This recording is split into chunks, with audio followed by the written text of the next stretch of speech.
All right, we're here at Wilshire Gun. I'm Kyle. I'm the retail manager here. And I'm Jake. I'm the range manager. And today we're going to be talking barrels, grain weights, and what the twist rates and how they affect the rifle's work. One of the biggest issues I see with newer shooters when they bring a rifle in and they say, "Hey, I'm looking to zero this rifle. Can you help me out?" I'll take a look at their rifle, be it a 5.56 or a 308 or whatever it may be, but their specific model will have a specific twist rate in their barrel. And what that twist rate is actually the rifling in that barrel and the speed at which it twists over a certain distance. And so they'll bring in a rifle, say like a 308 that has a 1 in 10 twist, but they'll bring me 150 grain bullets. Now, the grain weight of a bullet is the weight of the actual projectile after it leaves the rest of the casing and everything. The actual bullet, its weight in grains. And they do have a relationship that you can't just put a bullet in a gun and it's going to be the most accurate. You need to find what works the best together with the twist and the grain weight. So, for example, here we've got the SIG M400 Predator, which comes standard with a 1 in 8 twist barrel. So what that means is the bullet will make one full revolution every 8 inches. So it's one full twist per 8 inches. Now, ideally, this barrel twist rate is optimized for the heavier grain weights of your 5.56 ammo, your 69 grains, your 77 grains, stuff like that. It'll still shoot the 55 grain, the 50 grain, the 45 grain, everything else in between really well, but you'll get your optimal accuracy out of that heavier cartridge versus the lighter grain weights.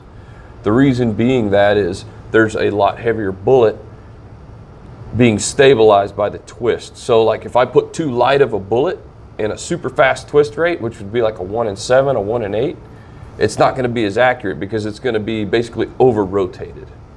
Now then, if I put too heavy of a bullet and a twist rate that's too slow, like say I put a 77 grain in a 1 in 9, it's not going to twist the bullet fast enough to stabilize it. So that's whenever you're going to see your funky strikes on paper, where you're starting to keyhole almost. Right, shooting knuckleballs basically, coming out and they're all wobbly. And so I get questions, well, how do I know what do I need to shoot through my gun? And I mean, your best option came with the gun is the owner's manual. It's going to have your twist rate. It's going to have all that listed there, the specifications. You could take those specifications and I mean, it's pretty much a simple Google search, really. Well, not only that, but every barrel anymore comes with it marked on the barrel itself. Mm-hmm. This particular rifle, it's marked right here on the underside of the barrel. Almost every rifle will have it either on the top, the bottom, or back here down on the side somewhere of the rifle itself. So you'll know your twist rate as soon as you break the gun out of the box. Very true. Then it's just matching up your grain to your twist. And you'll see, I mean, those guys that aren't hitting paper and going, they're pulling their hair out because why can't I zero? I've been adjusting and I'm still not hitting anything. Well, it's probably because your bullet's flying off almost sideways. And just a change of ammunition is it's night and day. Yeah, it really can. Not only that, but so like we'll take our 55 grain 193, for example.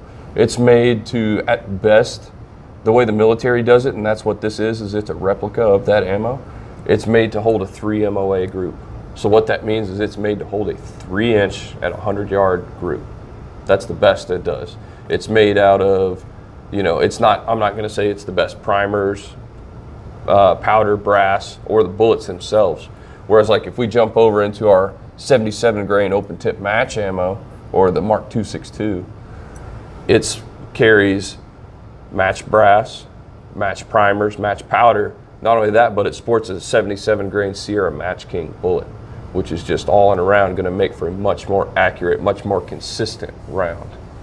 And so really guys, make sure you're looking at your twist rate, you're looking at your grain weight, because bullet and gun doesn't always equal bullseye. All right guys, I'm Jake. And I'm Kyle. Hey, come shoot with us. Wrap it, pack it, roll it out.